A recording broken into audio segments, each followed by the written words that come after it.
this little old place. I'm Tish, and this is Echo Echo. How are we going, everybody? It is day 4 of Tishmas. Maybe it might be day 5, but we're on to the 4th day of Tishmas. Oh, God. It's already getting away from me. Sorry. And I'm just on the screen recorder today. I just want to get this video recorded as quickly as possible and get it up so that we can get on with day 5. Got a couple of art projects I'm working on. I don't know if that's going to be picked up. We've got the brooch, we've got the jingle headband, and we've got Jessie Lee. Now, I saw this post a couple of weeks ago. I did a Jessie Lee roundup sort of thing, because to me, she has been just going off lately.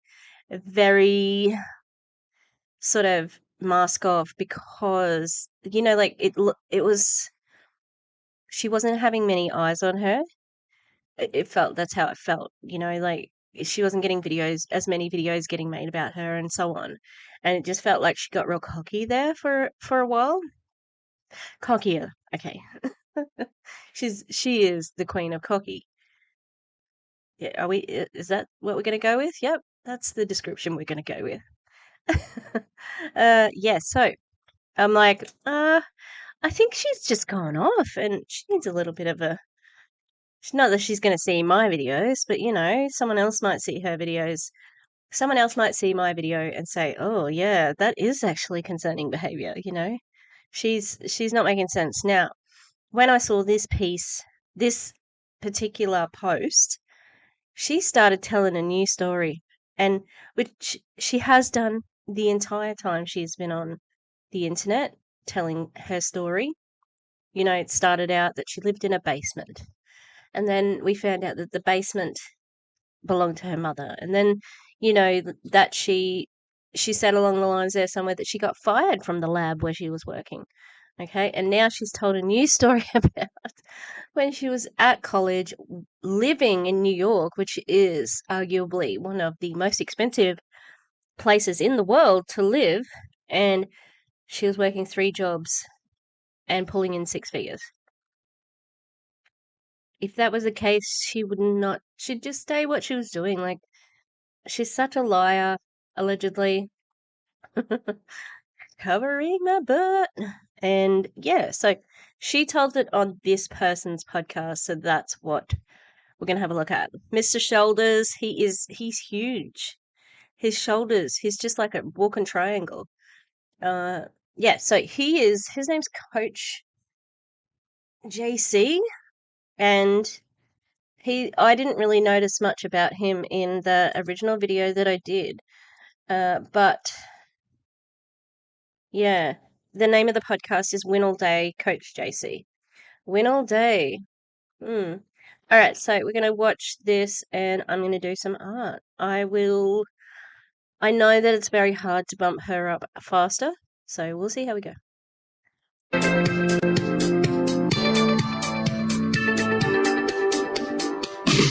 All right, what's going on, winners? This is Coach JC, and I want to welcome you to another episode of the Win All Day podcast show. You know what? I am so stoked about our guest today. I'm going to bring her on the screen right now, just so you could see her. She makes me look good. Let's go.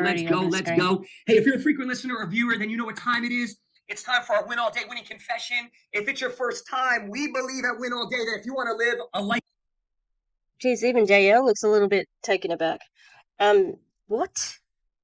What's happening? What? Huh? Oh. I just did it perfectly then. Huh? What? Oh. Okay. What's happening? We've come in like going 100. I'm not. I know it's 3:00 in the afternoon, but I'm not ready for this. Goodness me. Give me strength. Of winning, then you have to speak words that are winning words. So I just need you to repeat after me as we kick this podcast off. Today is my day. Nothing will get in my way. Nothing of me being the best version of me. I am here on purpose. I have a purpose. Am I supposed to be repeating after him? What the fuck? What is happening? I just thought I was going to do podcasts, and now I'm being yelled at. I am strong. I am passionate. I I am am fearless. passionate. I choose fate. I am a winner. I will win and win all day. Yes, you are a winner. And I believe after this episode with me and my friend that we are going to be able to increase your winning percentage. So without further ado, she's already on the screen. This is my girl. Let's go. What is up, Jessie Lee? They call her Boss Lee, baby. She's not your girl. Okay, first of all, hello. That was amazing. How are we supposed to say that, JC? Having big shoulders doesn't give you a personality. Just joking, but he wanted us to be, like, I thought it was a call and response. I'm just trying to process all of that. We are 1 minute 25 in. Oh God, help me! Why did I choose to do this?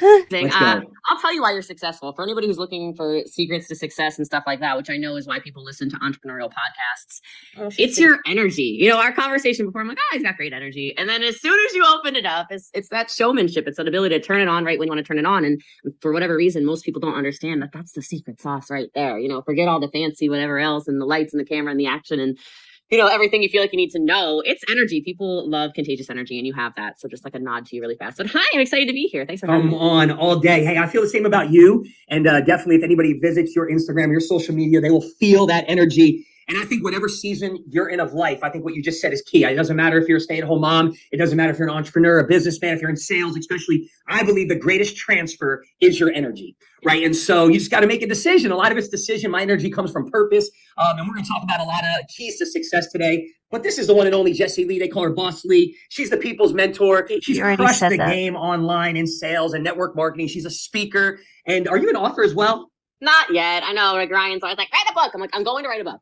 But I want it to be like the bomb. So yeah, a New York Times bestseller, The Bomb. Let's go. Right, so Jessie Lee, let's do this. For people that are listening or watching that may not be familiar with who you are, I want to throw it over to you. Just give us a little of your background and how we got to where we are today, and then we'll just jump in and have a lot of fun today. Cool. So I was born and raised in Middletown, Maryland. So a little teeny small country town. Now it's like a golf course, but not when I was there. Back when I was there 30 years ago, it was just a teeny tiny cow town. And so nobody really had much. And we were, it was like simple living. And I was, of all the families with a simple living, I came from a family that was one of the most poorly off families. And so I don't like saying poverty anymore because I've seen very real poverty in my travels around the world. But it was not great. So I was not able to have a lot of experiences that a lot of people get to have, like normal stuff, like field trips or like, even just the back to school clothes that everybody got to shop for and stuff like that. I never got that. And I'm actually really grateful for that because it instilled the will to win in me from a really young age. But a lot of life circumstances, crazy stuff happened, ended up being raised by my grandparents, thank God. And so in my own way, I was raised by a generation that in many ways, I think that I can affiliate with a little bit better than maybe my generation and maybe even my parents' generation. So some of the more simple, slow down things I really do like and older values and things of that nature. But I found I was always drawn to entrepreneurship. We can just start there. Like I liked the hustle. I didn't really understand in my own way when I reflect, like I didn't understand victim mentality. Does that make sense? Yeah. Because I watched my parents keep doing things that kept making things worse and worse and worse and worse for them, but they took no accountability for it. And I know even as a young girl, I was thinking to myself, there are better ways to go about this. You can make better choices. Why? Sure. It's easy to say that upon reflection, but as if you fucking do that. Why are we doing this and this and this when we shouldn't be, or whatever the things are that you guys have all experienced in your own life. I'm not telling the story to show mine. I'm telling the story so you can see yourself inside of it. And so from there, I Oh, it's an interesting phrase. I'm not telling the story because of this and this, but so that you can see yourself inside of it. Is she telling us that it's contrived because she's trying to relate to you? Because that's what I read out of that. I liked the little hustle stuff. I did the Girl Scout cookie thing because it was cool for me to be able to sell more and win a prize. And I set up a little vegetable stand when I was young. And so I always had this little oh, you can do more. Yeah. And went to college though, because like I said, I was raised by my grandparents, so a generation that really appreciated extended education, if you will. Like right now, I selfishly, after being a college graduate, I love seeing I just saw something that said for the third year in a row, enrollment in college has dropped. It's incredible. I'm like, oh, here we go. The correction is. They're happy, but do you know it's nothing to do? It's to do with like funding, really, and people not being able to afford it. You know, like universities are having to downsize because of funding, and then people can't afford to it because you don't have free university. Okay, student debt is crippling, and nobody wants to get into it. It's got fuck all to do with you people. Because college taught me two things that I can tell you for sure, JC, Coach JC. Come on, baby. It taught me how to procrastinate, and it taught me how to binge drink. And aside from that, I don't know, man. It taught me much else. But no, in all seriousness, I did graduate. But as soon as I graduated college, I should actually talk about college. So you used your college degree after you graduated. You got a job in your field. So how was it fucking useless if you actually did use it to get a job? Yeah, you can. You probably did drink whatever. No. How did you drink? Because you had 3 jobs. That's what she's about to tell us. For a second, because this is a podcast for winners. There was always a hustler mentality. And I think you either have it or you don't. And so when I went to college, I went on a full academic ride. I don't always tell this story, but for some reason I'm like called to tell it. I went on a full academic ride. My dad is an Army vet, so I had the GI Bill for $900 some odd a month coming in. And then I worked 3 jobs while I went to school for free. My housing was paid for and my food was paid for. So my expenses were very low. I'm talking, I don't know, maybe $500 a month, right? Is what I was spending living in New York City. And I was making 6 figures a year because I had 3 jobs. One of them was waiting tables in Times Square. And you're making a lot of money when you're waiting tables in Times Square. I mean, it's just like crazy. You're printing money. For real. And so then I graduate college and everyone's proud. Everyone's like, oh my God. Hey, you know, which is what most people do. Your kid goes to college. You're like, oh my baby. Why are we shitting on people for getting a degree? Like, and they were proud of you. And you're like, oh, fuck off, that's gross. Like, the contempt that these two, well, that she seems to have for college degrees when she has one, like, fuck off. People dream of that. That's privilege right there. Or it gets like their real job. And I know I'm speaking to entrepreneurs, so that little real job, if you're listening and not watching, I put in quotations. What a joke. You know, I remember going to my real job in a pathology lab and signing my contract for after taxes. I was taking home $27,000, but a year. And everyone was so proud of me because my baby has.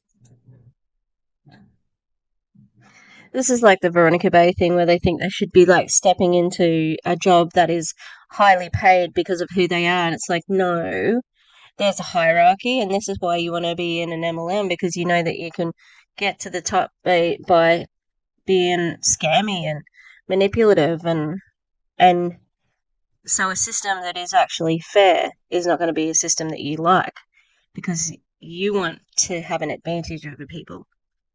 Benefits. Oh, she has insurance. Oh my God, 401. No one would have been saying that at the time. No one. This is like, what, 10 years ago? Were we talking about private healthcare? Yeah, probably, but it's not as important as it seems these days. It's not discussed as much. And it's especially something that's become more prevalent as MLMs have been more prevalent, you know, just to point out, you know, they don't have healthcare, they don't have this, they don't have that. So, you know, it's better to join a multi-level marketing company, because then you can buy your own and you don't have to depend on anybody. Oh, I'm so proud. I would have been like, well, shut up your ass, you stupid bitch. Hey. And I just was like, this sucks so bad. And, you know, extenuating circumstances, my rent was getting increased. I had to make a little side income because $27,000 a year was not enough. Threw me into entrepreneurship again for the real deal. And so entrepreneurship. She just said something I was going to say.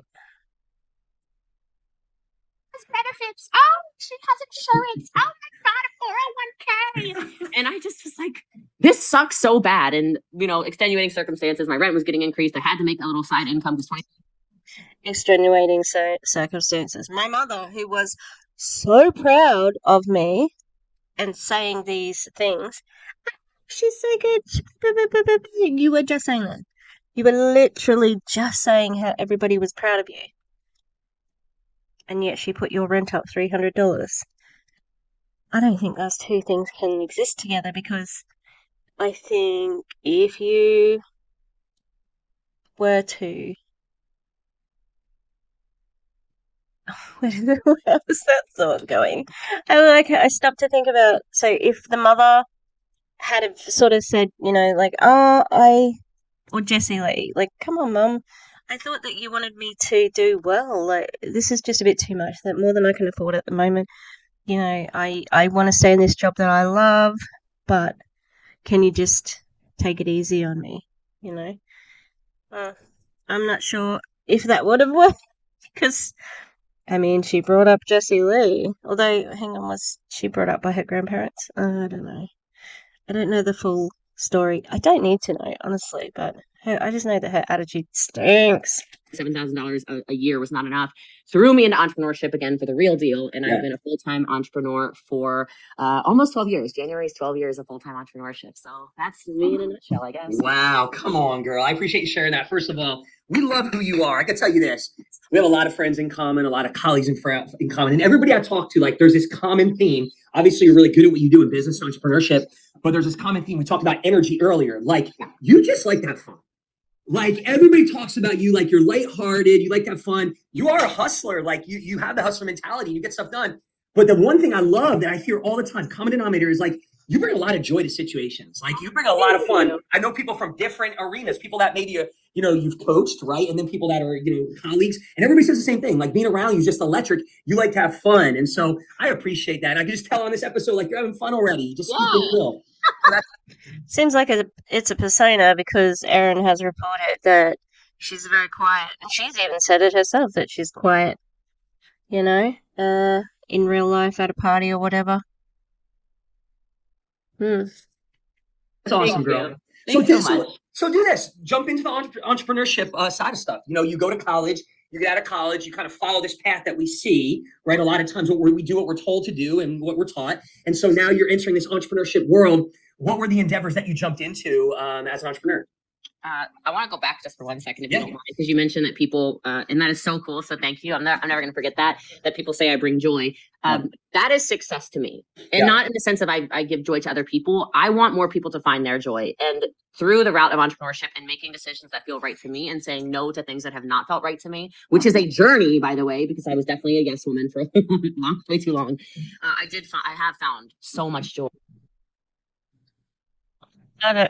She was a yes woman for so long? What the hell is wrong with me? Every time I start filming, I've been like pottering around in this room all day. Like, I've been doing research for my Colleen video, because I found some really good readings, and just some good readings just for general MLMs, actually.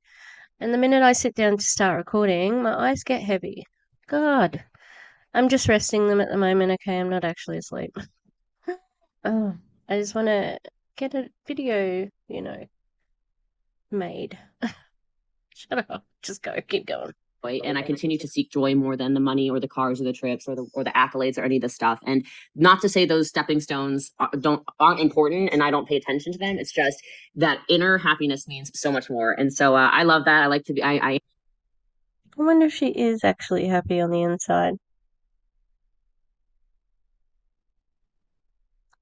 She definitely seems to have all the trappings of somebody who is quite well off and works hard, I don't think that she's not a hard worker.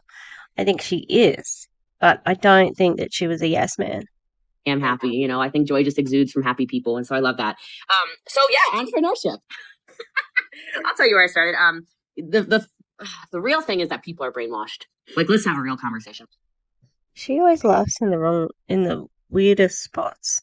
For a second, people are so brainwashed. They're brainwashed in everything. And Ring, ring, ring, ring. Hello, hello. Yeah. Oh, is that the pot? What do you want to do? You want to call the kettle black? Yeah. We're brainwashed. We're brainwashed. Okay, let's see where this goes. And this is not even this is no political thing. This is no whatever. They're brainwashed in everything. They're brainwashed in nutrition. Like the food pyramid is a lie, right? They're brainwashed in health choices in general, right? They trust people with no research. They're brainwashed in what their television programming that they always watch is saying. And it's called programming for a reason. Okay. I don't know who needs to hear that. It's programming your mind. What you can see. I don't know. This fucking thing of people saying, I don't know who needs to hear this, but whatever they say. I don't know if you need to know this fucking, or write this down, Jessie Lee. You suck. I couldn't think of anything good. You start to believe. If you hear something, you see something enough, most people are not fact checking things. Most people are not actually doing the research and saying, well, wait, hold on. So people told me, again, I'm from a small town in Maryland. Maryland, we touched DC. I lived 45 minutes from DC growing up, which means you were only really a person that mattered if your career path was government related, was military related, or was somehow science related. Everything else was kind of like, what? And so when I took this entrepreneurial route, where my first thing was I actually just did direct sales. So direct sales, which is basically going to people's houses, you're presenting products. Same thing as network marketing, everybody. You're selling products. You can try to bring in a sales team, but there's no real residual income or anything like that going on. It's just like this little mini sales team where you can make small commissions off of them, right? No real coaching and any of that. None of that was involved in it. But that's where I got my feet wet because I needed to make $300 a month. That was my goal. I didn't think long term. I wasn't thinking this is because her rent was getting increased by her own mother, not for any other reason. Okay, don't buy her bullshit. Yeah. Going to be a long-term entrepreneurial journey or anything like that. But when I was telling people, oh my gosh, I just made $1,000, or oh my God, I just made $2,000. People looked at me like I was crazy. My mom was saying things like, how long are you going to do this? When I was 22 years old, I made $5,000 that month almost. It's like 4,000 something. I still have a photo of the check. And I remember being like, Mom, I'm going to do this forever. Like I'm going to be an entrepreneur forever. I've still got a photo of the chat. You do know that you can falsify those sorts of things, right? Just in case. Ever. This feels so good. And I think what felt so good wasn't even the money. I think it was for the first time in my life, I felt like entrepreneurship allowed me to have control. Yeah. If you have the entrepreneurial bug and if you are disciplined, you really can control your paycheck. People get pissed off when you say that as an entrepreneur. Yeah. Like, people that aren't entrepreneurs are like, what is that JC guy talking about? Like, you can't write your own checks. What are you talking about? You literally can. You just get better skill sets and you work more hours. Who's saying that? Are you just making up a random person? Because, yeah, no one in my, circle would be saying that. Come on. It is. And so, but I mean, people like excuses, but back to being brainwashed. They're used to, you're brainwashed as a child. You're brainwashed to wake up. These kids now are up at 6 a.m. to catch the bus at 6:45 to get to school because school starts at 7:30. So then you're in school from 7:30 to 4 o'clock. What are they teaching you? They're teaching you how to be an employee who does the. So my school starts. I'm perfect to answer this question. My school starts at 8:40, 8:45. I get there about I'm terrible. I don't have a roll class. That's the first lesson of the day. So, but I can get supervisions, which is fine. So yeah, we have roll class. Then we had 4 periods, and there's lunch and morning tea in between. And then the kids get to go home at 3 o'clock. At 3 o'clock. Now I stay a little bit later than that because that's when I stay. I stay late in the afternoon rather than come early. So, and no, wrong.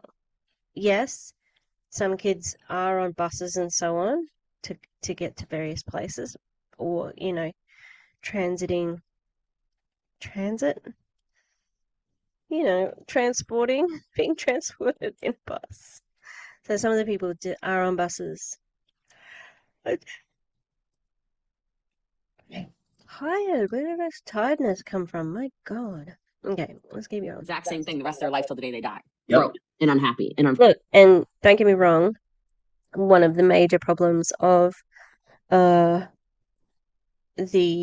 Industrial Revolution. No, one of the major problems with education, is based on the fact that the education system is based on the Industrial Revolution and getting people to get their kids out to work. That was the sole purpose of school as it is, so that we could train them, because they were becoming less of an agrarian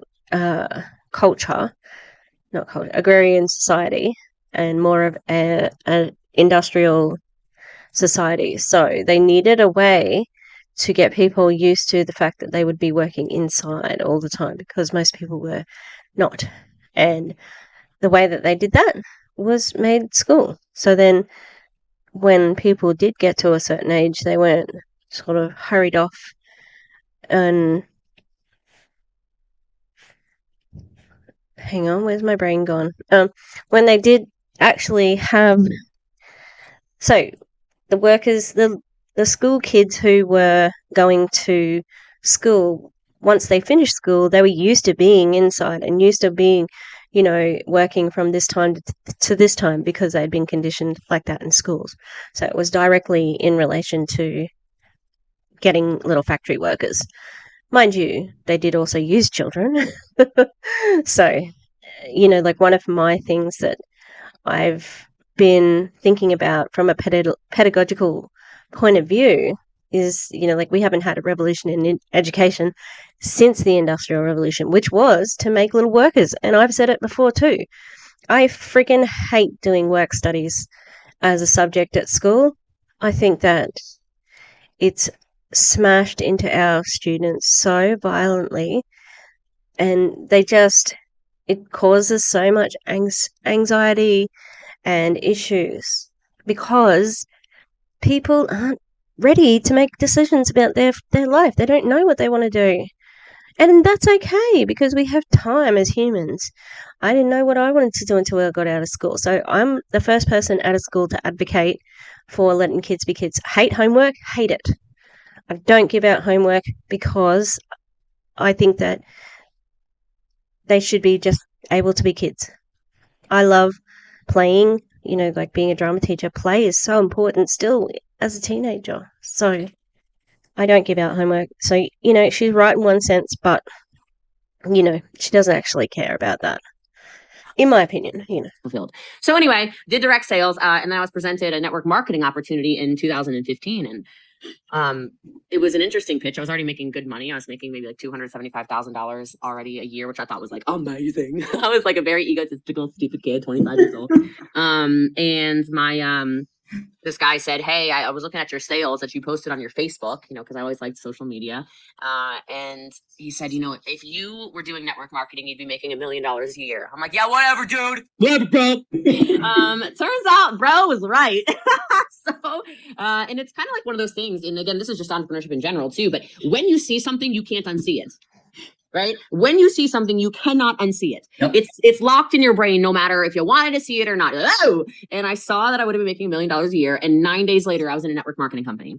Wow. And I did not care what anyone said, because I didn't care what anyone said anyway. Oh,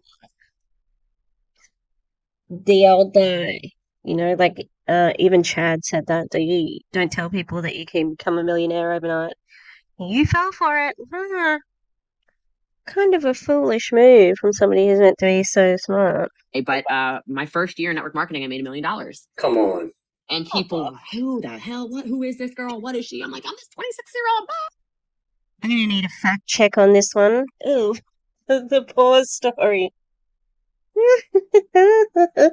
All right, ready? I'm gonna do it. I'm gonna send a voice note to Miss Erin.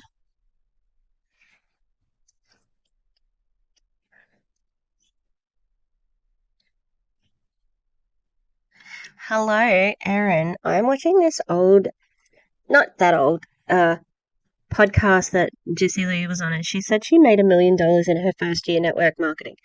Can you confirm this, or do you know? Because I don't know. I haven't heard her tell that story, but she also tells a story about how she was a six-figure earner when she was at college. All right, let me know. Take care. Bye.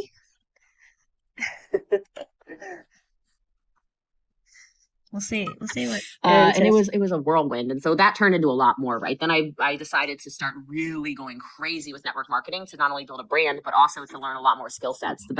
Isn't that nice? She was able to go really crazy with network marketing because she could decide to do that.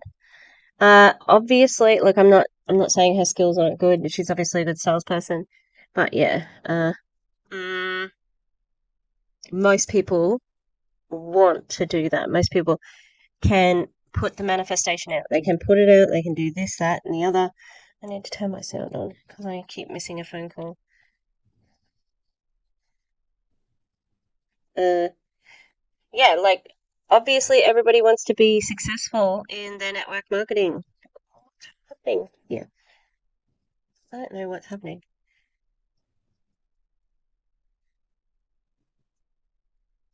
It looks like my thing is my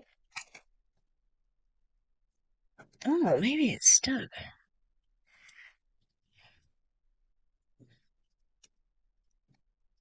Oh my goodness. Oh, there we go. It was stuck.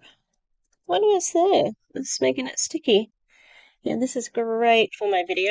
That's already probably going to be too long. Yeah. Us network marketers actually treat it like a business, not like an affiliate program. Yeah. And then from there, I became because it's not an affiliate program. Colleen, do you want to tell Colleen, your best mate there? An investor in a lot of stuff. I opened other businesses, traditional businesses. I do a lot of coaching and mentoring and et cetera, et cetera, et cetera. But it has provided a really cool life so far. And I'm certainly not done, as I imagine you are not done either. Let's go. Come on, girl. I'm so excited. So you chat. Can you not use the AAVE? Because that's what it sounds like you're talking with the AAVE. know Alex Morton? Absolutely, yes. He was just on the podcast, and we were talking about network marketing in regard to, there's different opinions out there, obviously, right? You have the people that dog network marketing. They tried it, right? It didn't work for them. They tried 15 different companies to work for them. And then you have the people that swear by network marketing. And we had a great conversation. You're missing some people. I'm dogging it. Woo! But I have never done it. So don't like it. Here's my song. Double fingers. Fuck network marketing. About how he said it worked for me. It's made me a millionaire. It's created me the freedom that I want. And it's a great start for an entrepreneur. He talked about that. It's a great start for any person in developing skills that are going to absolutely direct you into the entrepreneurship world. So I want you to talk about that for a second. Like, what do you say to the person out there? And we're going to talk about women too, because I think I feel like you're going to inspire and empower a lot of women that are listening. Or was that supposed to be like, entrepreneurship is only a male thing, but we're going to talk about women. We'll talk about women. Dude. Watching that are stuck. Here's the bottom line. Like, we're talking about winning, and there's a lot of people that are losing in life. There's a lot of people that are just sleepwalking through life, right, Jessie, with no purpose, no passion, lacking drive, not experiencing joy like we talked about earlier, or true abundance and fulfillment, right? And every day. Yeah. Yep. Jessie's got her head down on her phone, I'm going to gather. Yeah. No one's as joyful as us on this Zoom call. Yeah. We are the beacons of light in a sea of darkness of their feelings and whatever. I was trying to be poetic and my brain stopped working. It's like there's people in this battle, and they can get so stuck and brainwashed and programmed and stay. The two girls are just laying with the pups, and it's very cute. So I'm going to take a picture. And I'll try and remember to put it on here. Okay, I'm just trying to do it so they don't move. Stuck their entire life, and there's so many people that are alive but not living, just going through the motions.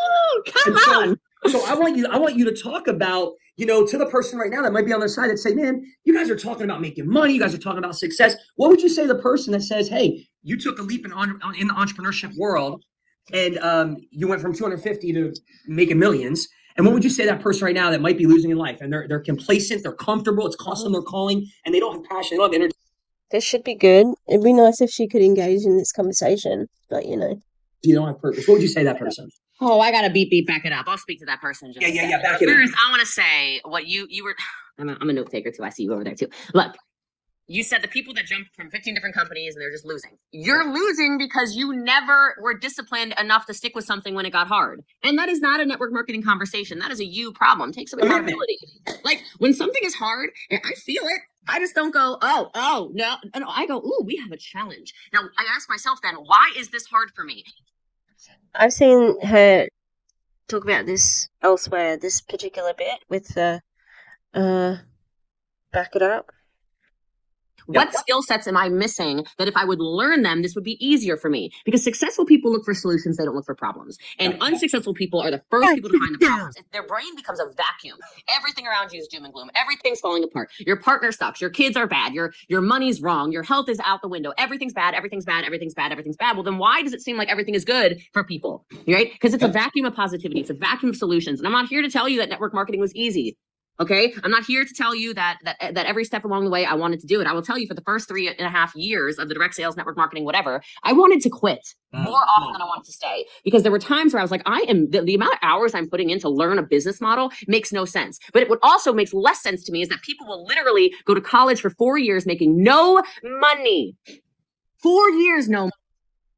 Except for you, JL. The exception to the rule. The exception to the rule. Hey, you are the only one who made 6 figures. Oh, my hero. Money to go get a job where they can hardly afford to live, and that's somehow not a scam. That doesn't make any sense if you actually think about it. But people go crazy when they only make $100 a month or $200 a month or $500. I'm only making $1,500 a month. You were making nothing if you would spend 4 years on devoted education, where you had to test and actually know the skill sets. You would stop with this. It's just that it's a volunteer sales force, and you have to have the accountability around what you're doing. I can't blame anybody if I'm not successful. Well, nobody is to blame. It's the fucking structure, the business structure. That's what it is. The business structure, not the people, but the people who are at the top, you know. Also, what else did she say? Something about... Hang on. First people to find the problems. If their brain becomes a vacuum, everything around you is doom and gloom. Everything's falling apart. Your partner sucks. Your kids are bad. Your money's wrong. Your health is out the window. Everything's bad. Everything's bad. Everything's bad. Everything's bad. Well, then why does it seem like everything is good for people? She said, oh my God, that went out of my head again. Your money's bad. No, your money's wrong. Your money's wrong. How is money wrong? That was weird phrasing. Because it's a vacuum of positivity. It's a vacuum of solutions. And I'm not here to tell you that network marketing was easy. Okay? I'm not here I don't think anyone has said that in our camp anyway. to tell you that every step along the way I wanted to do it. I will tell you for the first 3.5 years of the direct sales, network marketing, whatever, I wanted to quit more often than I wanted to stay, because there were times where I was like, the amount of hours I'm putting in to learn a business model makes no sense. But it would also makes less sense to me is that people will literally go to college for 4 years making no money. 4 years, no money to go get a job where they can hardly afford to live. And that's somehow not a scam. That doesn't make any sense if you actually think about it. This woman is trying to say that university is a scam. You're fucking kidding me, right? Like the demonizing of education. Do you know why though? It actually is something that is positive for network marketers. Dumb people. They depend on dumb people, actually. But not saying that everybody who does not network marketing is dumb, because they definitely are not. It's a lot of smart people who get hoodwinked into it, you know. But education will always hold value. Always. In some way. And to say that it doesn't is fucking ignorant. You wouldn't be here where you were without that education. You know, you like to say that, oh, I always would have been here doing this. Not if you had not gone to university and sort of strived for a better life. If you just stayed somewhere and were a hairdresser or worked at a supermarket or wherever without having those college experiences, who knows where you'd be, what you'd be doing, you know? And it didn't strike me that she started off very materialistically, but now she is,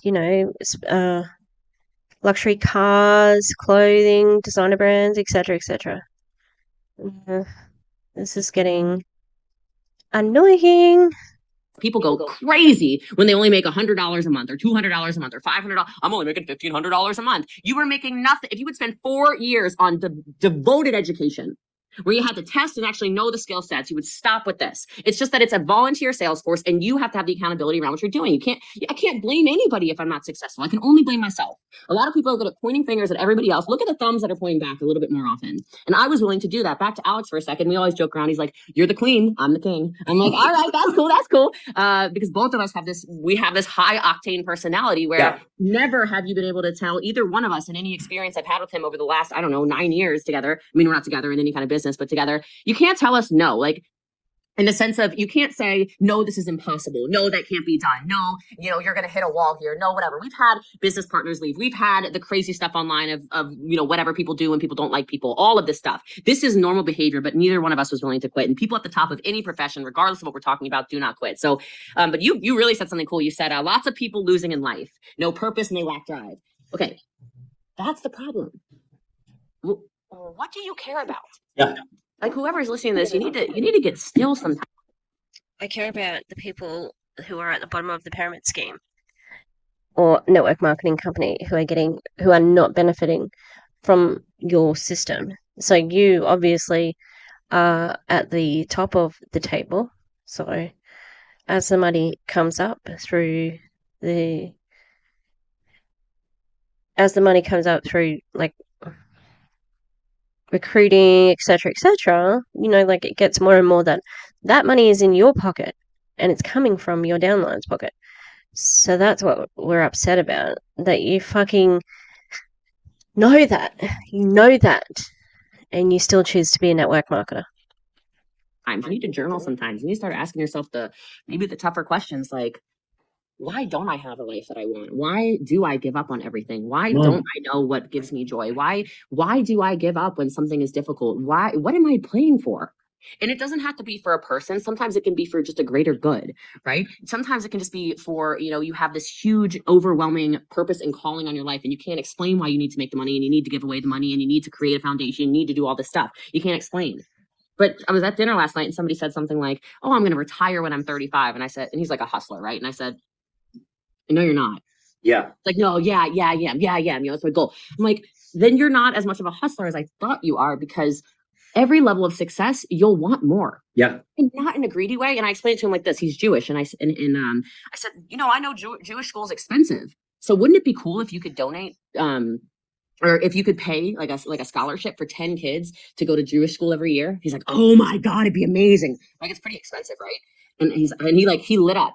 I don't even know this guy. That was the first time I ever met him. He's like, "Oh my God." I said, "See, that look you just made would only feel like that when you do it the first time for 10 people. Come on, girl. Then you're going to want to do it for 100. Come You're going to on. want to give it to 100 Jewish babies. You're going to want to give them a scholarship to Jewish school. And then that's the only time it's going to feel that good. You're going to want more, which means you got to be more. You got to become more. You got to give more. You got to serve more. You got to teach more. That's what this is about. So people, if you want to win all day with Coach JC, if you want to win your day, what is your purpose in life? What are you doing? You're not just on this sphere that's rotating around this, whatever the hell is going on, right? This rock or whatever. Okay, you're not just here to do nothing. I don't think anybody's here to do nothing. And if you look at the likelihood of you even being born, it is so low that you couldn't convince me that you don't have a greater calling on your life. So go do something about it. Like, what would I say to somebody that is lost like that? We're starting to sound a little bit evangelical. We'll see. I would just say, like I said, get still and probably stop comparing yourself to other people. Some people's journey is going to be flashy, and it's going to be loud, and it's going to be very bold, and it's going to be income producing. It's going to be all this stuff. Maybe your journey is more of one of service. Maybe your journey is more one of the teaching. Maybe yours is, it doesn't matter what it is, but stop thinking that you have to do what everybody else is doing to be different. And I think that, or to have your life. And I think that's one of the most powerful things about what I do is I wasn't following anybody. It's why I stand out. Yeah. People are like, oh my God, she does all this stuff. Well, I just don't remind you of anybody, but that's because I'm following my calling. I've spent enough time being still and being real with myself and just being intentional about what I want with my life. And then I have no problem saying, is this fulfilling me or not? And then doing things that really. Oh my God, I just wiped my nose ring or went past it and it gave me like the itchiest nose and I want to sneeze. Do you see how her cadence changed then? And she went from business to soft. Fuel my soul and not my ego. And that is a personal development journey, because it is super normal to say, oh my gosh, this made my first $1 million. Let me go buy a new car. Oh my gosh, this made my first $250,000. Let me buy a $1,000 pair of shoes, or whatever it is. There's all these different levels like we were talking about, but I just want people to do things that feed their soul. And I think that you'll find your purpose. She spends money. She spends a lot of money on herself. So, are you saying it's good or bad? Because I'm not 100% sure. I think you'll find your joy. I think that when you find an opportunity that is placed in front of you, you'll view it differently. And I don't think opportunity knocks once or anything like that. I know that used to be like a really popular phrase people would say, but I don't think it comes around all that often when it's that great. And so when opportunity is knocking, when you feel like there's a calling around you on your life, you don't have to leap necessarily, but I think it's a Martin Luther King Jr. quote. He says, you don't have to, he's like, if you can't. Yeah, let's not be quoting Martin Luther King when you're a scumbag who takes advantage of minorities. Walk, crawl. Wait, if you can't run, walk. If you can't walk, then crawl, but just keep moving forward. It's like, just do something. Powerful. Some people are in hell, and I swear to God, they brought a stool and they sat. I don't think that that's accurate. She said something, hang on. Go back a smidgy. You can't walk, then crawl, but just keep moving forward. It's like, just do something. Powerful. Some people are in hell, and I swear to God, they brought a stool and they sat down. Like, come on, girl. What are you doing? Move. Come on. I love it. This is Jessie Lee, Coach JC, the Win All Day podcast. You made me think of a quote that I heard, because we have a lot of similarities. I grew up in New Jersey. I threw away a basketball opportunity, ended up in Tulsa, Oklahoma, but grew up extremely poor. And people that know my story ended up over $400,000 in debt, suicidal, depressed, this crazy identity crisis, and in a custody. Can we please be trigger warnings? Please, please, please. Fucking hell, these network marketers and their trigger warnings. The lack of trigger warnings. Jesus fucking Christ. Battle. And so I remember reading a quote that Tony Robbins said, and he said, the greatest force in life is a soul on fire. And it was at that moment when I made it. The greatest force in life is a soul on fire. You probably stole that, and it's not even that great. Decision, and we're talking about decision today, where I remember how I created this new purpose for my life. And so the person listening right now or watching, I want to challenge you before we move on, because I don't want you to miss this, right? What is your purpose? A purpose brings life. We were talking about earlier, like, where does Coach JC's energy come from? Where does Jessie Lee's energy come from? Where does the passion come from? It doesn't come from her making money. It comes from a purpose. Now, Jessie Lee, you've made the money. There's a new purpose. It's to help liberate and help other people now create the freedom that you've experienced. And so when you have purpose, you bring a different energy, right? It's why I live with so much intensity and effort each day. And so I want to challenge the person listening right now. What are you living for? Right? When you have a purpose, it's easier to get up after the delays and the distractions and the disappointments that life throws at you. When you have a purpose, you make what's in front of you stronger than what's behind you. Right? When you have a purpose. Can you stop shouting at me? My purpose is to be a teacher, and I'm doing that. Okay? But I feel like I'm gonna fall asleep. I might go for a snooze. Haven't had a good holiday snooze, I tell you. Though it is nearly time to play with the dogs, so. You make what's inside of you, that purpose, that why, bigger than what you see outside the moment, the fear, the worry, the doubt, and all that stuff. And so don't miss that before we move on.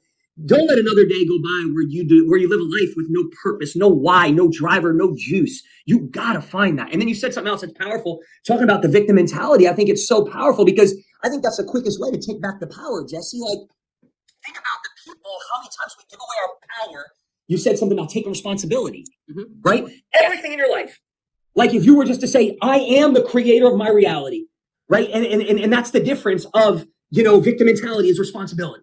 right? I'm no longer going to give away the power. I'm no longer going to blame and complain. This is my life. I'm the creator of my reality, right? Obviously, you didn't get to where you are today without going through adversity or obstacles, right? But if you want to win, if your life isn't where you want it to be right now, and you're listening to Jessie as she speaks, and you want to be at a different level mentally, physically, spiritually, emotionally, financially, right? You've got to stop playing victim. Right. And I think what Jessie said, you're talking about the hustler mentality. There's so many great things right now, like hustle mentality. You got to work for that. Right. Happiness, joy. Why am I getting barked at? My God. Mate, I just want to go to sleep. Success, winning, all the things we're talking about. It's not given to you. You earned that. And so many times you see somebody at your level and people are like, oh my gosh, she just got that. She won the lottery. What? You earn the right every single day to either win or lose. You earn the right to look in the mirror and feel good about what you see. You earn the right, to look in the mirror and feel good about your bank account, about your marriage, your relationships, your business, your mission, your career. You earned it. And so you put a lot of work in. I want the person listening right now to not miss this. Like, if you are going to play victim, you'll never win. And the opposite of victim is you just got to take full responsibility and say, you know what? If my life isn't where I want it to be right now, I have the power to change that. And I believe anybody can. And I want you to speak to the woman right now, Jessie, because I'm so inspired by you. Like, I love a strong, like, I look at your Instagram, like, you stand out. Like, you're like unauthentically you. And I love it because most people don't show up because they make decisions based off of fear. And you talked about it earlier, being a people pleaser. How do you fight through the fear to say, I'm going to show up unapologetically, authentically me? Because you make videos and you say some stuff that some people would be like, what the hell? What's this girl doing? But you keep doing it. And I love it because it's you, and it's what draws people to you. It's an attractive character, like Russell Brunson says, right? It's what is appealing to people. It's what makes you relatable. Ask a question, let her answer it, dickhead. And relative. So what would you say to the woman right now that's just shrinking and hiding and downsizing her most valuable asset, you? Because you're a strong, powerful woman, and you show up every single day on your videos, unapologetically you. And that's what really, I believe, got you to where you are today. Talk to that woman. Okay, I'm going to finish soon. So I'm just going to do this half. I hope you're listening. I hope it's not too awkward to watch me close my eyes, because I know that I do fall asleep. But I've been listening. Oh gosh, that was so good. I hope everyone reminds that. I was like, I took a page of notes just for what you just said. What? So if nobody, I swear to God, look. Come on, girl. Y'all are not taking notes. I must do a time when I take notes on what they're saying, because I think that would be hilarious. Because when I'm bored, I just sort of make things up. So I'll be in a meeting or something and I'll be just doodling away. Yeah. This would be a good time to like rewind the whole entire podcast, start from the beginning, and try again. Okay. One thing you said it for. I will answer all of it. I promise. You said, "What are you living for?" And I don't know who said it, but somebody also said, because some people have a hard time with that. Some people have a hard time going, "What am I living for?" And I wish I could give credit where credit is due. Somebody said, "Well, what are you dying for?" Yeah. What are you willing to die for? Because some people don't know how to find their passion, their purpose. Maybe it's in that. What is the cause or the person or the people or the things or the place or the mission that you're willing to die for? What are you willing to sacrifice everything for? It's just a different conversation, because living, it's easy to start going materialistic or, oh, my life could be this or whatever. Like, what are you willing to die for? Because you're not going to be willing to die for a Rolex. I'm just going to tell you, okay? You're not going to be willing to die for one trip to Bali or something like that. It's not true. So Bali's nice and a Rolex is nice. Right.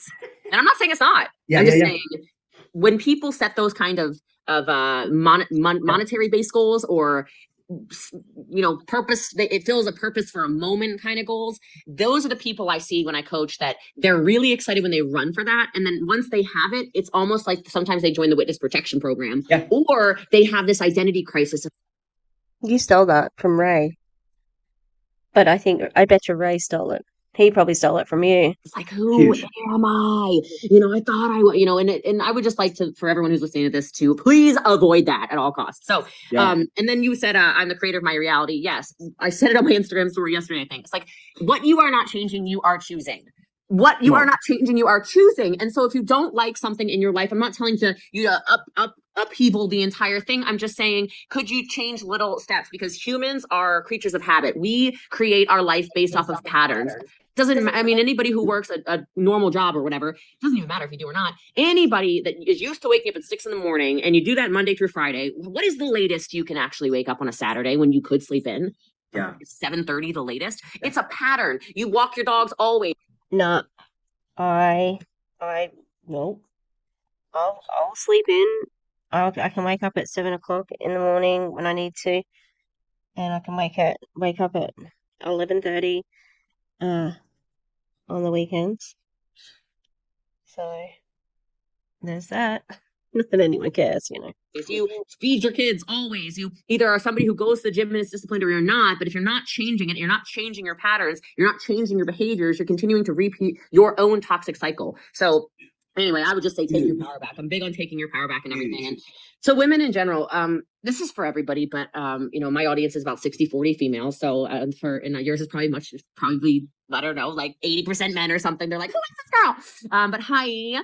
So there's a couple like, what the hell? Who'd you bring on this podcast? This girl's crazy. No, I'm kidding. But it's like there's a lot of stuff. And this again is a journey. So whoever's listening to this, whether you're a woman or not, I need you to understand that this idea of you diluting who you are so that people will like you is not working in your favor. Okay. This idea of you need to censor these certain things about yourself, or you shouldn't let people know this about you, or you shouldn't dress a certain way because it's going to whatever. You shouldn't have tattoos. I see your whole arm has tattoos. So a good example, right? You have no tattoos though, right? Oh, I have tons. My entire right side of my body is covered. I in know, tattoos. I've seen them. Okay, I was like, what? You're not following very closely, sir. No. It's giving ew. You know, you're by trying to be for everyone, you're being for no one. So I do talk about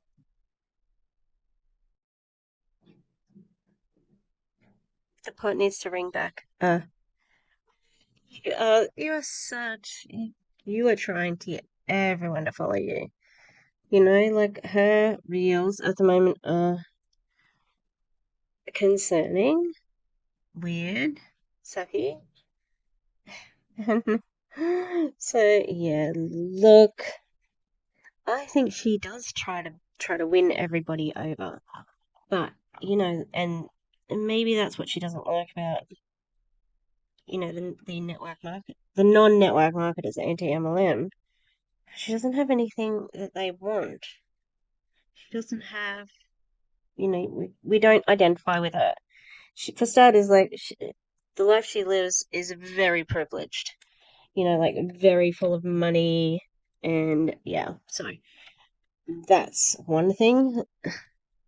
But yeah, all right, I'm gonna leave it there. And so we're up to 31:28. Okay, I apologize if my sleepy eyes are annoying. Just look away. I was engaging the whole time. I will think of something, but then both of these speakers are like, blah, blah, blah, blah, blah. They keep on talking, and then I'm like, I've stopped it, and then it's like, oh shit, they just said 4 more things because they're both so verbose. I'm like, oh god, what was my point? And sometimes my speaking is a bit too fast for editing stuff. All right. That is the 4th day of Tishmas. JL Dubs, the hashtag Boss Lee, who has had, I would say she's had a pretty successful 2022. She does seem like she's raking in the dollars, but she has also been doing, like she's got her accelerator course. She's got a new man, blah blah blah. So I think she would say that she's had a pretty good 2022.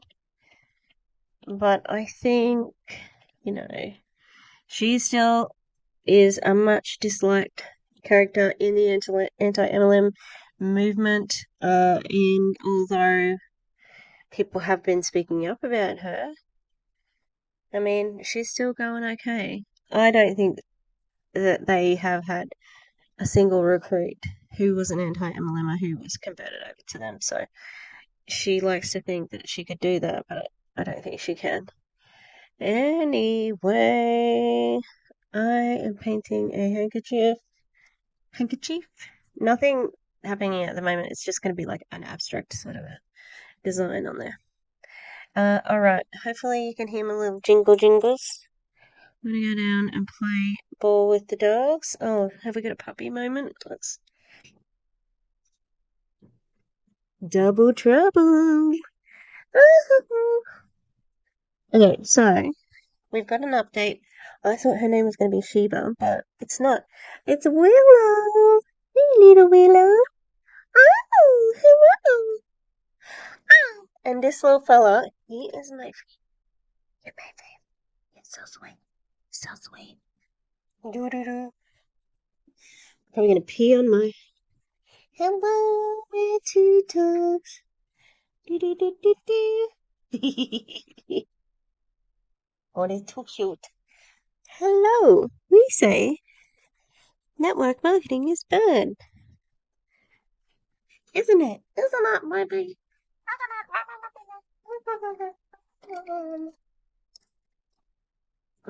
The little boy was just like sleeping in my arms before. He's my little baby. He's my little baby. Alright. We do have 4, in case anyone's wondering how many pups we've got. We've got this, she's the only tan one. This one. Miss Willow. With her little black eyes.